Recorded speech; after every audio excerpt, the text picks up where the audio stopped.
¿Sabe, mis amados? La perseverancia en la predicación de la palabra necesita ser tomada en la iglesia. Muchas veces estamos tan dispersos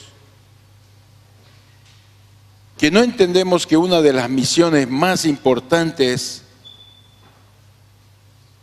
de la iglesia es la predicación del evangelio. Y muchas veces nosotros estamos predicándonos a nosotros mismos sin la preocupación de predicar al que no ha escuchado, a los nuevos. Entonces, el apóstol Pablo nos muestra con su actitud cómo él tenía como prioridad este hábito de predicar a tiempo y fuera de tiempo. Y él dice: redarguye, reprende, exhorta con toda paciencia y doctrina. Él estaba diciendo que nosotros, sus discípulos, tenemos que perseverar en este hábito de entender que tenemos que predicar, que tenemos que ser testimonio vivo de lo que Dios ha hecho en nuestra vida. La Biblia relata un episodio muy especial en Hechos 16, a partir del versículo 16. Es interesante ver cómo el apóstol Pablo, mientras iba a la oración, le salió al encuentro una muchacha que tenía un espíritu de adivinación, la cual daba muchas ganancias a los amos, adivinando. Esta, siguiendo a Pablo y a los otros discípulos, daba voces diciendo: estos hombres son siervos del Dios Altísimo. Pero Pablo entonces, con discernimiento, no reprendió a esta persona al primer día. Él procedió a la oración porque él estaba abocado en eso. Pero un día Pablo se volvió y dijo al espíritu: te mando en el nombre de Jesucristo que salga de ella. Y salió, y eso le costó la prisión. Pero el relato bíblico nos dice que él mismo, en esa situación de encarcelamiento, no dejó de adorar y no dejó de orar y no dejó de hacer lo que es prioritario para los siervos de Dios. Y ahí sucedió un milagro, algo poderoso. Dice que hubo un estruendo del cielo, las cadenas se rompieron y entonces, ¿sabe?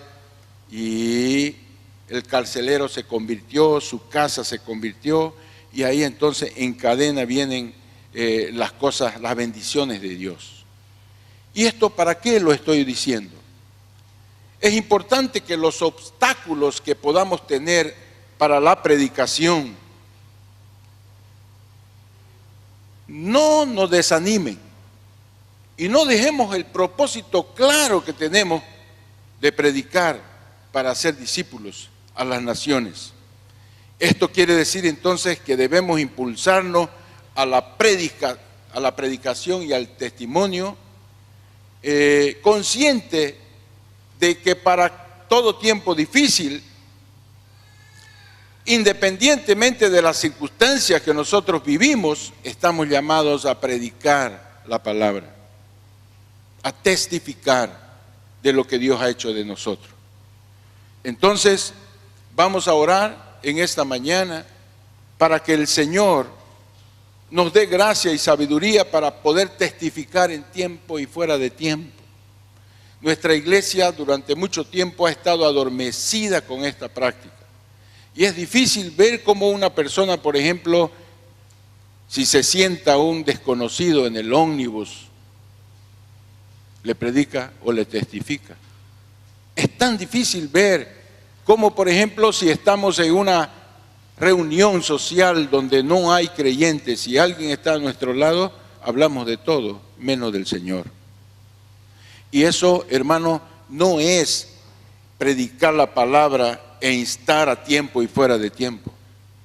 Eso es estar acomodado Eso es nosotros no asumir nuestra responsabilidad de predicar el Evangelio y testificar. El predicar el Evangelio entonces es hábito de la iglesia, a tiempo y fuera de tiempo. Por lo tanto, nosotros debemos despertar diciéndole: Señor, ¿a quién quieres que predique hoy? ¿A quién quieres que yo testifique hoy?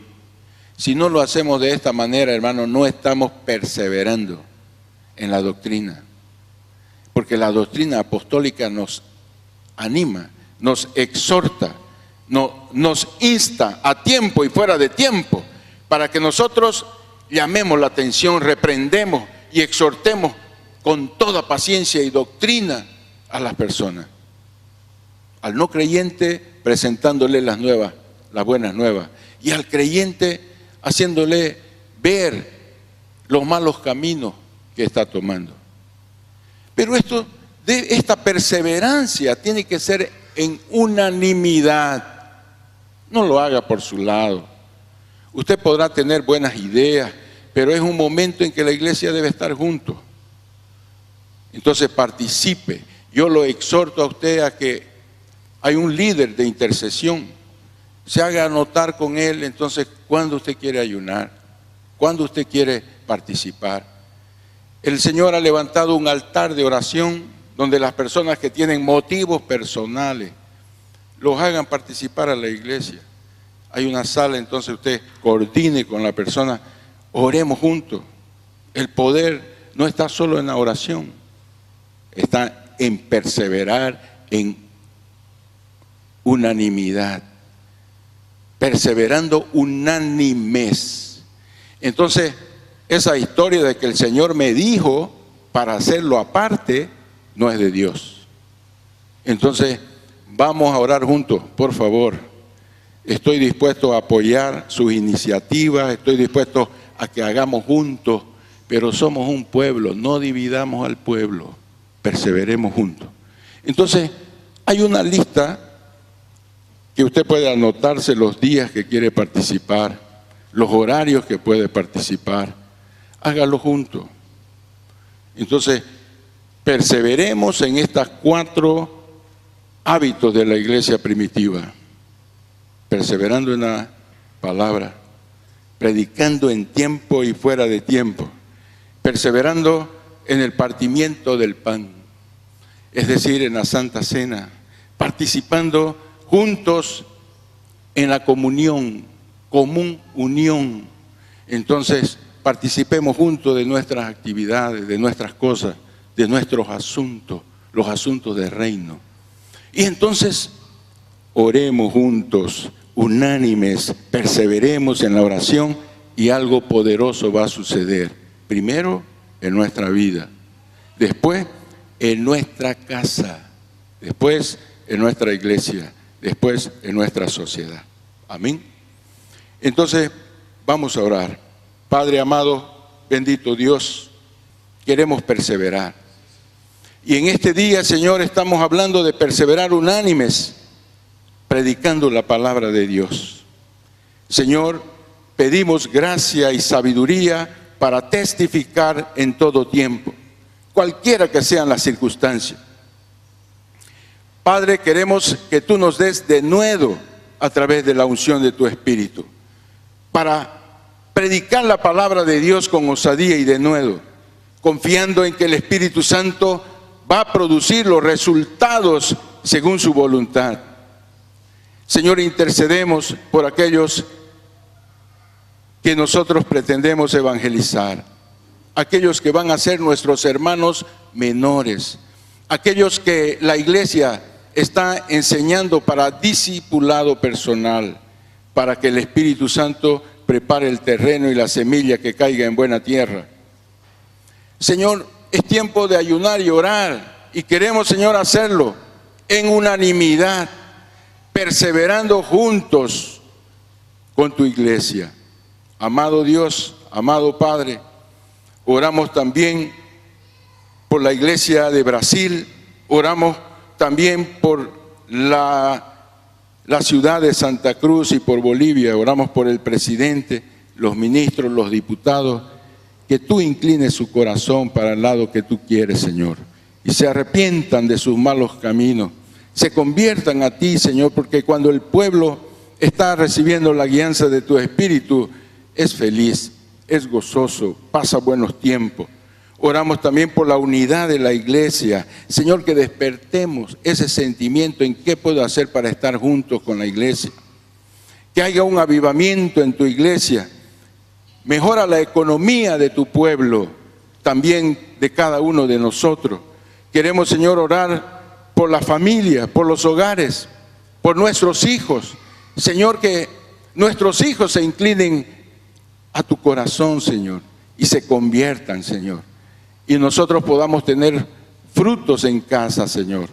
También que seamos testimonios para los de afuera, porque nuestra familia anda en orden, porque no peleamos, porque nos entendemos, porque nuestra familia te sigue, porque, Señor, la gente de afuera nos ve como modelo, Señor, y la gente de adentro, Señor, nos conoce por las buenas actitudes. Señor, queremos que tú estés prosperando las actividades de la iglesia, Señor, que está dando énfasis en este tiempo, las pequeñas familias, el discipulado personal, Señor, por las obras sociales, por las fundaciones que tienen un trabajo hacia afuera. Prospera, Señor, levanta, Señor, y oramos por la salud. Oramos, Señor, como lo hacemos todos los días, por el reloj de oración, por las personas que están anotadas, Señor, desde el número 1 hasta el 100 y poco. Señor, que las personas que tienen cargas puedan, Señor, anotarse y hacer parte del esquema del reloj de oración. Y que de aquí, Señor, salgamos motivados para hacer parte del ayuno de 37 días. De que hagamos eso, Señor, con nuestro ministerio, con nuestros discípulos, que se sumen, Señor, a esta proclamación de ayuno de la iglesia para tu pueblo, Señor. Gracias, Señor, porque eso es lo que has colocado tú en la iglesia de Brasil y en nuestra iglesia y en todos sus miembros, porque somos una iglesia que persevera unánimes también en las santas doctrinas.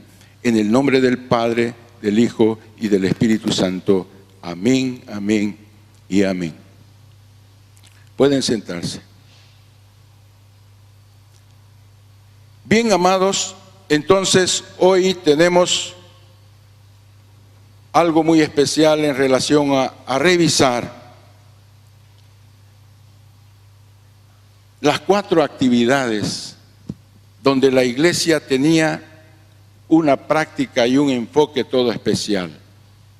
Y está en la palabra de Dios, en el libro de Hechos de los Apóstoles, en el capítulo 2, versículos 41 y 42.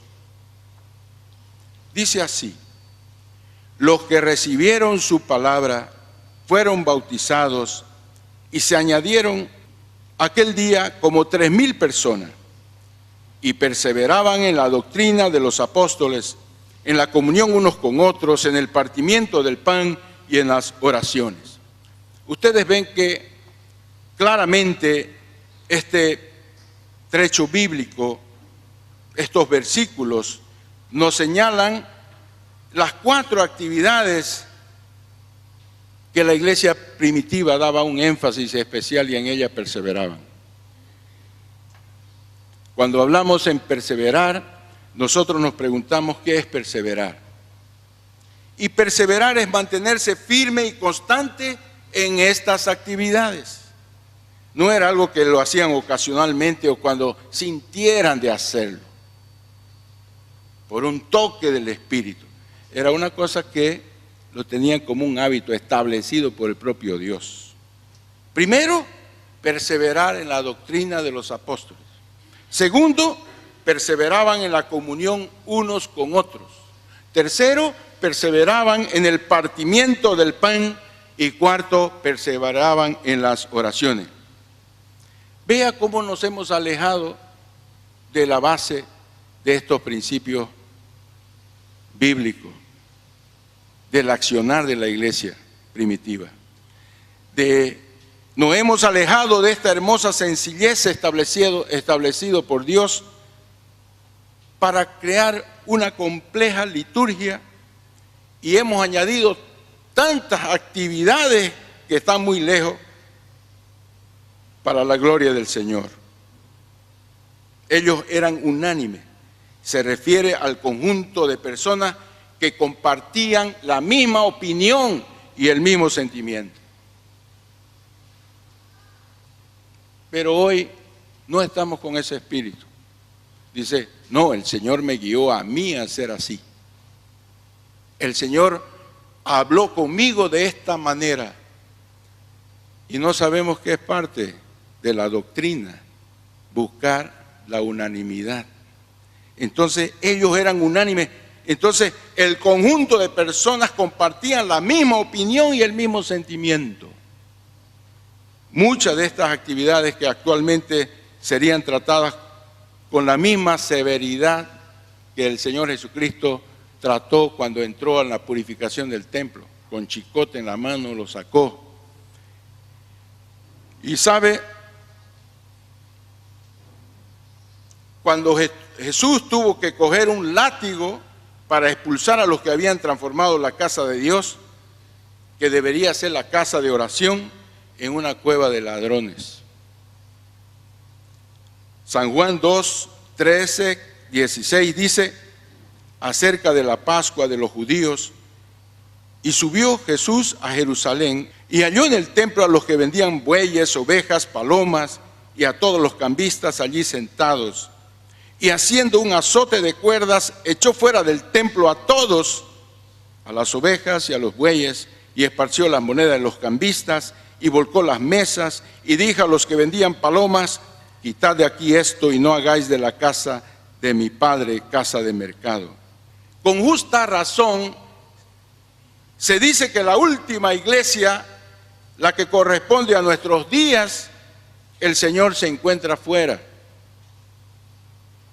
Porque claramente en Apocalipsis capítulo 3, versículo 20, el Señor dice: yo estoy a la puerta. Yo estoy llamando a la puerta para que me dejen entrar. Apocalipsis 3:20 dice: he aquí yo estoy a la puerta y llamo, y si alguno oye mi voz y abre la puerta, entraré a él y cenaré con él y él conmigo. Hermanos, esto nosotros lo usamos para evangelizar a las personas que no conocen al Señor, pero en Apocalipsis el Señor no estaba hablando a los incrédulos. Quiere decir que el Señor, quien necesita tocar la puerta de nuestro corazón, es porque Él está afuera. Y eso es lo que sucede en estos tiempos. Los líderes mantienen a sus congregaciones demasiado ocupados en las cosas de este mundo, preocupados con la parte económica, la riqueza, el poder, el prestigio, el nombre, el reconocimiento del mundo, buscando los aplausos, la admiración de los hijos de las tinieblas, y todas esas actividades son superfluas, hasta contrarias a la voluntad de Dios. Por eso el Señor nos llama la atención y nos dice: oh almas adúlteras, ¿no sabéis que la amistad del mundo es enemistad contra Dios? ¿No sabéis que la amistad del mundo es enemistad contra Dios? Cualquiera pues que quiera ser amigo del mundo se constituye amigo de Dios. Hoy estamos queriendo saber el mismo modelo del mundo y hasta usamos la misma metodología. En los púlpitos la gente se viste de generales, o entonces humo, las alabanzas entonces con luces, entonces y a veces medio en penumbras y todas esas cosas. Yo, hermano, a veces pienso si es que estoy muy viejo, y puede ser que sea parte de eso también mi apreciación, pero sabe, estamos saliéndonos de lo que es el Señor para irnos a copiarnos el modelo del mundo. Y es así que vemos hoy cómo el creyente viene a ver un show, un espectáculo del Señor, pero también va a ver a Shakira revoloteando.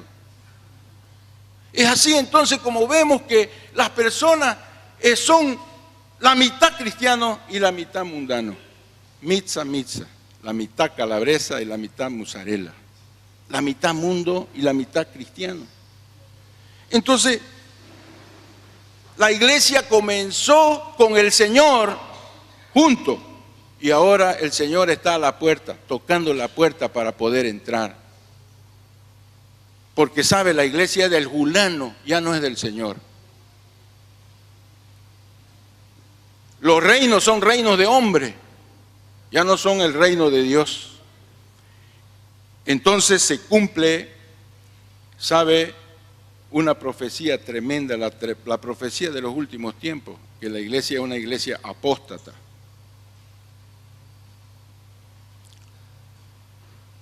Segunda de Pedro 2, 1, 3 dice: pero hubo también falsos profetas en el pueblo, como habrá entre vosotros falsos maestros, que introducirán abiertamente herejías destructoras y aún negarán al Señor que los rescató, atrayendo sobre sí destrucción repentina.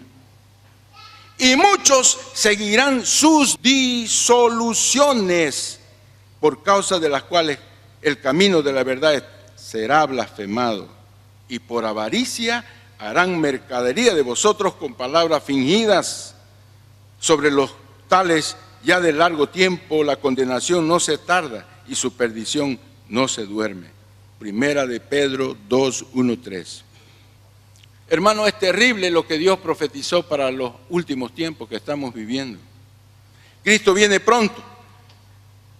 Entonces no nos intoxiquemos con el sistema religioso que está corrompido. Hermano, es escandaloso hasta la manera de pedir ofrenda.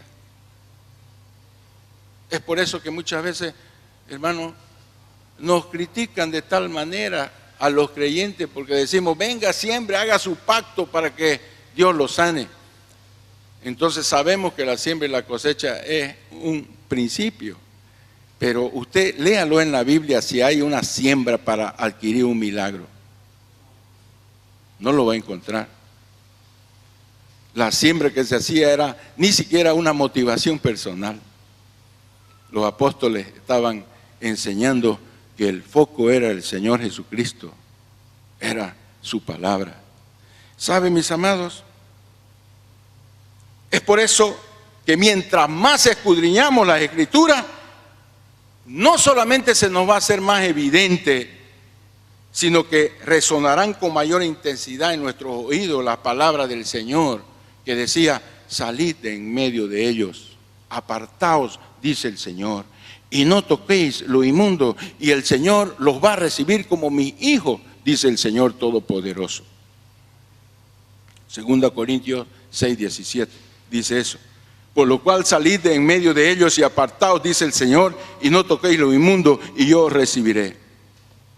¿Desea usted sinceramente conocer cómo debe ser los hábitos de la iglesia actual, independientemente de que la tecnología esté presente, de que muchas cosas se puedan acrecentar en pro de la ciencia, y eso no es malo, sin dejar de hacer aquello que es fundamental? Entonces, primero, perseverar en la doctrina de los apóstoles. Dios terminó de entregar su palabra a través de los apóstoles, y esa enseñanza impartida por los apóstoles se llama enseñanza de la doctrina apostólica. Entonces, algunos tienen dificultad de saber cuál es la doctrina de los apóstoles. Son las enseñanzas que impartieron los apóstoles en el Nuevo Testamento, son doctrina del Señor. No solamente era considerada, era estudiada y analizada en la iglesia, sino, más aún, era observada y obedecida. En Colosenses capítulo 3, versículo 16 nos dice, la palabra de Cristo mora en abundancia en vosotros, enseñándoos y exhortándoos unos a otros en toda sabiduría, cantando con gracia en nuestros corazones al Señor con salmos, himnos y cánticos espirituales. La iglesia primitiva fue fiel a este mandamiento. Incluso todo lo que los mismos apóstoles les entregaban era cuidadosamente chequeado, era verificado, era analizado por medio de la palabra de Dios. Hechos 17:11 dice, y estos eran más nobles que los que estaban en Tesalónica, Pues recibiendo la palabra con toda solicitud, escudriñando cada día las Escrituras para ver si estas cosas eran así. En otras palabras, ellos chequeaban la enseñanza que se les daba, si era realmente una cosa de Dios. Entonces, fue una iglesia poderosa que predicaba la palabra y perseveraban en ella. Era el ejemplo que precisamente nosotros debemos adquirir. Pedro, en el día de Pentecostés, hizo una prédica que está relatada.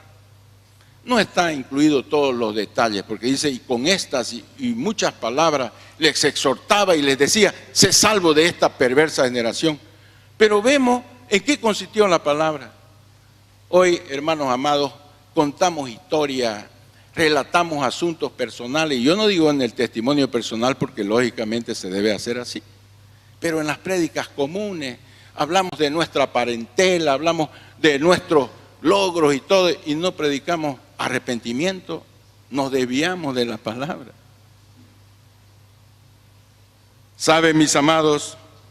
El ejemplo apostólico entonces fue claro. El resultado, 3,000 personas se convirtieron aquel día. La multitud lloraba compungida de corazón y les preguntaron, varones hermanos, ¿qué hacemos? Los apóstoles sabían que esa emoción no era suficiente. Puede haber un compungimiento de corazón, un quebrantamiento, pero es necesario entonces que la persona se arrepienta, que cambie de vida, cambie de actitud. Es necesario que la persona se bautice.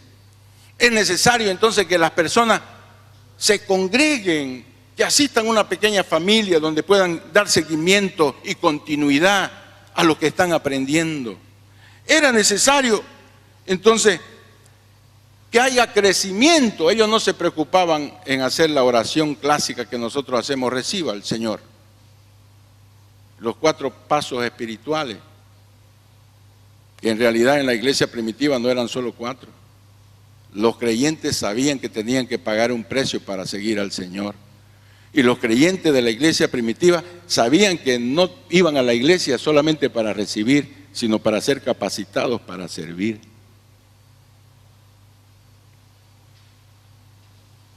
Allí no se veía estrategia de hombre, se confiaba en el poder de la palabra y la obra del Espíritu Santo. Entonces, mis amados, era necesario nacer de nuevo, y eso comienza entonces con el arrepentimiento de corazón. Así que la predicación apostólica fue un arrepentíos, cambie de actitud. Esa era la predicación apostólica. Por ese motivo la iglesia llegó a ser una iglesia poderosa, porque no se contaminaba con ingrediente humano, mundano. Era una iglesia que perseveraba y predicaba la palabra, y ese ejemplo fue seguido fielmente por los apóstoles. Leemos en Hechos 20:11, después de haber subido y partido el pan y comido, habló largamente hasta el alba, y así salió. Hechos 20:11. Hoy los cristianos hasta podemos ser invitados para una vigilia donde haya alabanza. Hasta podemos venir y decimos, si tenemos una oración por los enfermos, podemos congregarnos y venimos. Pero si alguien dice, venga, vamos a reunirnos porque vamos a leer la palabra de Dios hasta el alba, dudo que algunas personas vengan, porque hemos perdido la intimidad y el sabor por la palabra de Dios. Y es así que si usted hace una encuesta sincera en la iglesia y usted pregunta quiénes han leído la Biblia de tapa a capa, ¿no? Entonces muchos van a tener que decir con sinceridad y con vergüenza, yo no he leído la Biblia. Yo he leído San Juan, he leído los Salmos y las promesas del Señor. Y he leído Cerdos en la Sala, he leído, vamos a decir, Buenos días Espíritu Santo, he leído todo, pero nosotros los líderes muchas veces estamos dando indicaciones que lean esos libros antes de leer la Biblia. Hermanos, necesitamos caer en la real. Hemos perdido la apetencia por la palabra.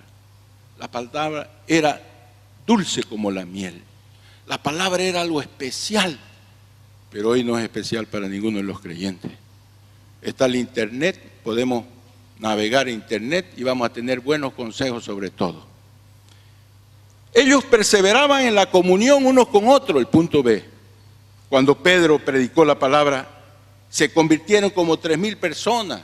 En el verso 47 afirma, el Señor continúa añadiendo cada día los que habrían de ser salvos. ¿Dónde se congregaba esa multitud?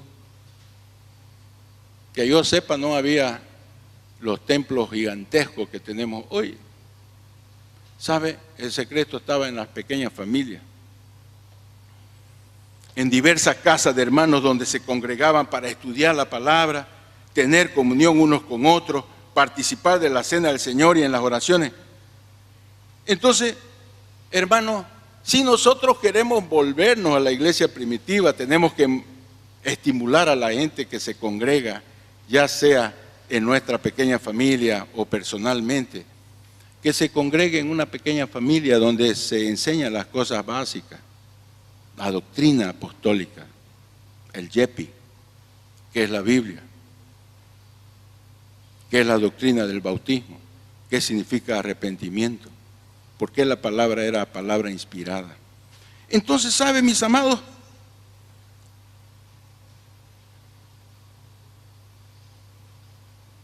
Es por eso que la cantidad de cristianos que había alcanzado a varios miles, entonces habría de ser superado. Y eso lógicamente que tenía que ser a través de muchas pequeñas familias que funcionaban como iglesias, pequeñas iglesias, donde había una guianza, una orientación dada por los apóstoles. ¿Sabe, mis amados? Entonces, tan estrecha y real era la comunión que mantenían unos con otros, que consideraban ser uno solo, partían sus cosas, el que tenía necesidad recibía del hermano. Y sabe, hoy los hombres hemos levantado instituciones que más bien en vez de unirnos nos separan. Y sin querer estamos repitiendo algunos problemas de la iglesia primitiva. Yo soy de Apolo, yo soy de Pedro, Pablo. ¿Sabe? Esa unidad de la iglesia de Jerusalén fue posible solamente gracias a la fidelidad con que perseveraban en la doctrina de los apóstoles, reuniéndose diariamente en las casas para ese propósito. No eran hermanitos que solamente saludaban a la entrada y a la salida y escogían 1, 2 o 3 que tienen afines, se preocupaban con los nuevos, con aquellos que tenían dificultad de hacer amistad, relacionarse. No solamente eran hermanos en la fe, sino verdaderos amigos. Conocían sus problemas, sus planes, sus anhelos y entonces por los cuales oraban unos por otros. La tercera práctica, perseveraban en la cena del Señor. La expresión partir el pan se utiliza en referencia a la cena del Señor y también en la comunión de la cena, el compartir los alimentos. Hay un doble significado, un entendimiento simultáneo. Lo que se refiere a las comidas comunes y a la práctica de la Santa Cena. Aquí cuando habla en el partimiento del pan y lo separa de la comunión, entonces está hablando de la Santa Cena. 1 Corintios 11, 23, 24 dice, porque yo recibí del Señor lo que también os he enseñado, que el Señor Jesús, la noche que fue entregado, tomó pan y habiendo dado gracias, lo partió y dijo, tomad, comed, esto es mi cuerpo que por vosotros es partido, haced esto en memoria de mí. Lo mismo con el vino del Señor. Entonces, era algo que hacían No solamente cuando ellos tenían la oportunidad de un feriado o entonces cuando ellos se ponían espirituales. Era una práctica donde la persona, la iglesia era entendida en saber la necesidad de la comunión unos con otros. Porque va a llegar el tiempo, hermano, en que vamos a preferir algunos asistir los cultos por televisión vía satélite. Iba a decir es la misma cosa. Pero hermano, la Biblia nos establece que hay un principio espiritual muy importante en la comunión unos con otros. Entonces, la iglesia no es una institución de cemento, es el cuerpo del Señor, es la iglesia, somos nosotros. Y esa comunión entonces es estar en comunión, es orar juntos. Inclusive por eso vamos a modificar el esquema del culto en estos próximos cultos, porque queremos hacerlo un poco más entendiendo lo que significa esto. Va a haber una oración profética que va a anteceder a la prédica, orando por las necesidades, para que estemos juntos, para que haya el actuar del Espíritu Santo en el pueblo, y algo poderoso va a suceder. Dice la palabra en Lucas 22, 19, y tomó el pan y dio gracias y lo partió y le dijo, diciendo, esto es mi cuerpo que por vosotros es dado, haced esto en memoria de mí. Entonces, hermano, esto es un memorial que debe ser continuado. Los primeros cristianos perseveraban en la cena del Señor, y hoy no podemos muchas veces decir con justicia esto, porque participamos.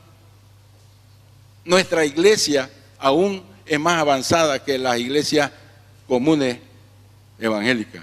La iglesia comúnmente participa una vez por mes, y algunos solamente en días especiales de fiesta, porque la Santa Cena es como si fuera una pérdida de tiempo que perjudica, entre comillas, el culto. Pero la iglesia primitiva no era así. Todos los domingos participaban de la Santa Cena. Esa es la realidad. Entonces yo quiero decirle, hermanos, que este va a ser tema de debate. Yo lo estoy tocando ese tema en el gobierno de la iglesia de Brasil, porque en Brasil no lo hacen así. Yo pedí permiso para hacerlo porque yo sentí que realmente nosotros, por llevarle la contra a los católicos, nos hemos alejado de la verdad y no perseveramos en esta sana doctrina, partimiento del pan. Entonces, así pues, dice 1 Corintios 11, 26, todas las veces que comieres este pan y bebieres esta copa, la muerte del Señor anunciáis hasta que Él venga. Debemos estar conscientes de que el Señor viene a recoger su iglesia, y mucha gente está viviendo tiempo temporal sin preocuparse de que hay una vida donde vamos a dar cuenta de que el Señor conoce todo nuestro corazón, de que muchos de nosotros estamos haciendo nuestro ministerio, pero no estamos haciendo la voluntad del Señor. Y es por eso que ustedes leen en Mateo 7, 21, no todo aquel que me dice Señor, Señor entrará en el reino de los cielos. Es por eso que ustedes ven que dice que muchos echaban demonios, otros profetizaban. Quiere decir que eran gente con ministerio en la iglesia, pero no hacían la voluntad. Y el Señor les dijo, apartaos de mí, hacedores de maldad, no te conozco. Conocer al Señor, hermano, es hacer su voluntad, es someterse a su señorío, y nos cuesta. Ah, no, pastor, usted tiene sus ideas, pero yo tengo las mías. Ah, Señor, eso era en los tiempos pasados. Por último, hermanos amados, perseveraban en las oraciones. El apóstol Pablo, 1 Tesalonicenses 5:17, dice, orad sin cesar. Cuando dice orad sin cesar, no significa que usted no tiene que trabajar, no tiene que comer, no tiene que tener relaciones sexuales con su esposa si es casada. No dice que usted no tiene que estudiar. Lo que está diciendo es que en todo tiempo tiene que tomarlo en cuenta al Señor y tiene que tener comunión con Él. Y tener comunión con Él no es como loro estar hablando. Es también escuchar con la persona que usted tiene diálogo. es seguir su orientación. Es no usar de palabras para decir el Señor. Hay hermanos que quieren mostrarse tan espirituales que ya están hasta orando en lengua con las personas que necesitan oración. Se llenaron de soberbia, de altivez en su corazón. Qué pena. No le interesa la palabra. El Señor dice, hermano, no te la des de espiritual. Si vas a orar en lengua, que alguien te lo traduzca. Si vas a predicar en lengua, que alguien te enseñe lo que está diciendo, porque la gente no entiende los idiomas extraños angelicales, solo los ángeles y el Señor. Pero hermano, la soberbia, la altivez de nuestro corazón no desvía del Señor. Entonces, ¿sabe?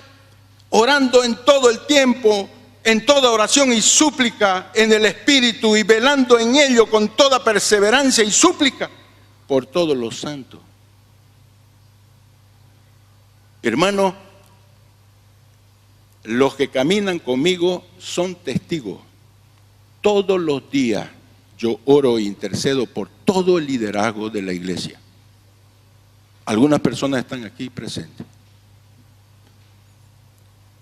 Entonces eso debemos hacer, hermano, porque si no, nosotros estamos focalizando lo que hacemos nosotros y no estamos focalizando el reino del Señor. Oremos por los ministerios, oremos por los que están en eminencia en nuestra ciudad para que se conviertan. Yo le pregunto, ¿usted está orando por Evo Morales o solo usted lo critica?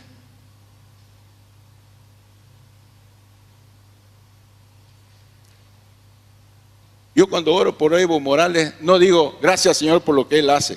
No, digo yo, Señor, tu misericordia que lo alcance, que se convierta de sus caminos equivocados. ¿Por qué yo hablo con autoridad caminos equivocados? Porque yo no estoy de acuerdo con el aborto. Yo no estoy de acuerdo con obligar a la gente a hacer lo que quiere simplemente porque yo lo quiero. Ni el Señor hace eso. La dictadura no es del Señor. El comunismo no es del Señor. El capitalismo no es del Señor. Lo que es del Señor es Jesucristo, el Hijo de Dios. El cristianismo es del Señor. Por lo tanto, yo como cristiano no soy ni derecha ni de izquierda, aunque puedo estar de acuerdo con algunas cosas de la derecha y puedo estar inclusive de acuerdo con algunas cosas de la izquierda y eso, pero nunca voy a estar en desacuerdo con alguna cosa que haya dicho el Señor, porque si no dejo de ser creyente y me torno partidario. Hermanos amados, preocupémonos con lo de afuera, preocupémonos con la gente que no conoce al Señor. Es triste ver cuando nosotros preguntamos quiénes son los nuevos. Levanten la mano los nuevos, 2, 3. Entonces no voy a decir gatito porque es crítica esa palabra, 3 gatitos. Pero son 3 cristianos nuevos en una congregación de tanta gente. Hay gente que viene aquí a asistir los cultos porque le van a echar de menos si no vienen, pero no están interesados en traer los nuevos. No están interesados en que el culto sea recibido por otra gente. Estamos sin foco. Si el Señor quisiera hacer una jugarreta con nosotros, póngase en fila, vamos a darle su clive.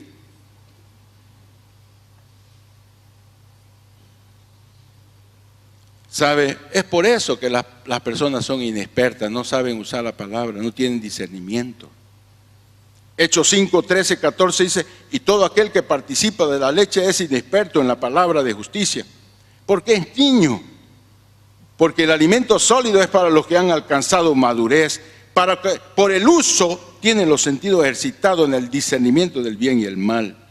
Hebreos 6, 1, 2 dice, por tanto, dejando ya los rudimentos de la doctrina de Cristo, vamos adelante a la perfección, no echando otra vez el fundamento del arrepentimiento de las obras muertas, de la fe en Dios, de la doctrina del bautismo, de la imposición de manos, de la resurrección de los muertos y del juicio eterno. Dejando ya los rudimentos de la doctrina de Cristo, vamos adelante a la perfección. Y yo les pregunto, ¿cuál es la perfección? Es la manifestación del fruto del Espíritu. es amar como Jesús ama, es amar inclusive a los enemigos,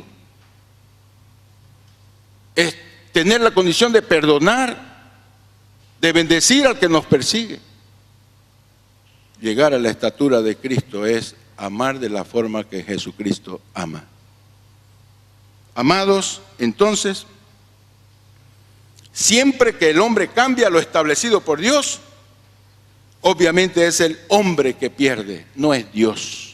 Entonces, por favor, volvamos a las sendas antiguas, volvamos a los principios de Dios, volvamos a lo que Dios ha establecido en su palabra.